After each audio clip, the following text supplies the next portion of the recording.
అందరికీ నమస్కారం.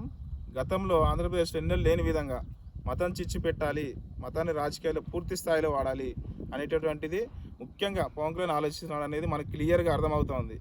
ఎందుకంటే బేసిక్‌గా పవన్ కళ్యాణ్ అనే ప్రతి మాటలో నిలకడ ఎప్పుడూ ఉండదు. ఆయన రాజకీయం మొత్తం చూసుకుంటే రకరకాలుగా మాట్లాడుతూ ఉంటాడు.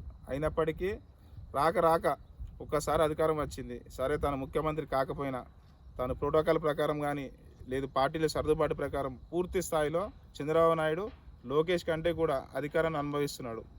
ఎందుకంటే మనం ఎక్కడికైనా పోతే కారు వాడినట్టు ఆయన స్పెషల్ ఫ్లైట్లు వాడుతున్నాడు. కాబట్టి అలాంటి దాన్ని ఎందుకు కోల్పోవాలి? పేరుకే ముఖ్యమంత్రి కాకపోయినా ముఖ్యమంత్రి ఉండేటటువంటి సదుపాయాలన్నీ నాకున్నాయి అంటే తనకు తాను సీఎంగా ఊహించుకుంటున్నాడు. కాబట్టి ఇలాంటి అవకాశం ఎందుకు పోగొట్టుకోవాలి? కాబట్టి ఖచ్చితంగా కూటమి ఒక్కటే కాదు, ఇంకా సమాజంలో అక్కడక్కడ ఉన్నటువంటి వీక్నెస్ క్యాచ్ చేసుకోవాలి.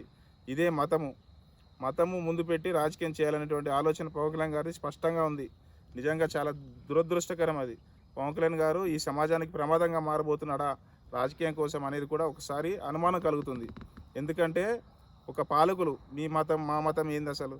ఈ రాష్ట్రంలో దేశంలో ఎన్నికలు జరిగేది మతం ఆధారంగా ఎన్నికలు జరుగుతాయా? కాదు కదా. ప్రజల కోసం ప్రజాస్వామ్యం నిలబెట్టడం కోసం ప్రతి ఒక్క హక్కులు కాపాడటం కోసం ఎన్నికలు జరుగుతూ ఉంటాయి కదా. అలాంటప్పుడు మీరు ఎలా మాట్లాడతాడు? ఖచ్చితంగా రెచ్చగొట్టాలనేటువంటి ఉద్దేశపూర్వకంగా పవన్ కళ్యాణ్ గారు మాట్లాడుతున్నాడు.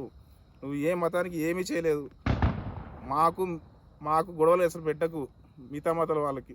పవన్ కళ్యాణ్ గారు మీకే చెప్తున్నా. Thank you. ఇట్లా మీ పీ కోటేశ్వరరావు, కందుకూరు నియోజకవర్గం.